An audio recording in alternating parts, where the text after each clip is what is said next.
During the Soviet occupation, there were two official languages in Latvia, Latvian and Russian. In reality, however, the Russian language was forced upon the nation and dominated everyone's lives. It was only in 1991 that Latvians regained their language together with their independence. In 2012, reactionary politicians in Latvia proposed that Russian be given the status of a second state language in the country. They collected sufficient signatures to force a national referendum on the matter. 2 weeks before the referendum, public opinion surveys showed that the weights were starting to lean toward bilingualism. The Latvian majority was passive, apathetic, and self-confident about the result. Some Latvians disbelieved the survey results, others were offended by the state's frugality processes during the crisis, and they basically ignored political events. Fully 43% of Latvians said that they would not be voting in the referendum. The activities of the remaining defenders of the Latvian language were scrambled and difficult to notice. Even the president of Latvia said that he would not be voting in the controversial referendum. Those supporting bilingualism, in turn, were active and coordinated. They organized a powerful campaign under the slogan, "Now or Never,"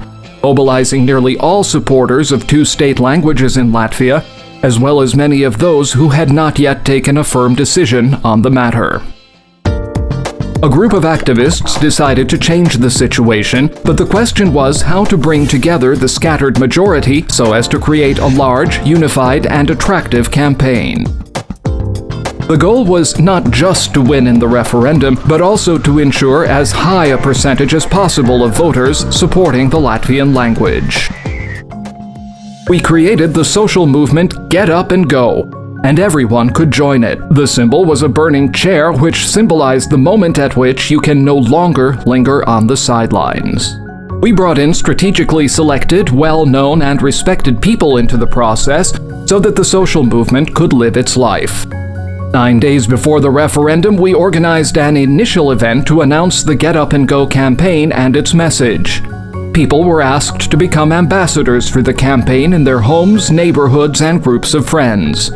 Each photograph that was submitted was supplemented with the movement's logo. News about the campaign spread in a geometrical progression and was firmed up in the media arena. There were hundreds of regional and local press publications, as well as radio and television broadcasts to reflect the idea behind the Get Up and Go movement. The organizers found that their telephones and email boxes were on fire. Popular people from the worlds of culture, sports, music, science, the media, and other spheres joined the movement en masse with their messages and their readiness to popularize the campaign.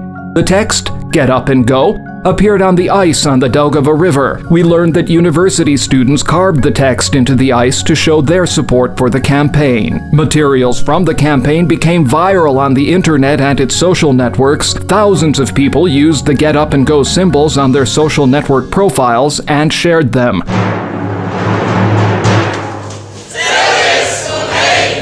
During just 9 days, several hundred NGOs and opinion leaders became involved in the campaign. In the event, 71.12% of the electorate took part in the referendum. A convincing majority, 74.8%, confirmed support for Latvian as the only state language. Usually inactive émigré Latvians spent long hours at precincts this time to cast their votes. Many precincts proved to be unready for such a great influx of voters. In terms of the number of voters, this referendum attracted the greatest number of people since the restoration of Latvia's independence, and it surprised even the most optimistic experts in terms of their forecasts.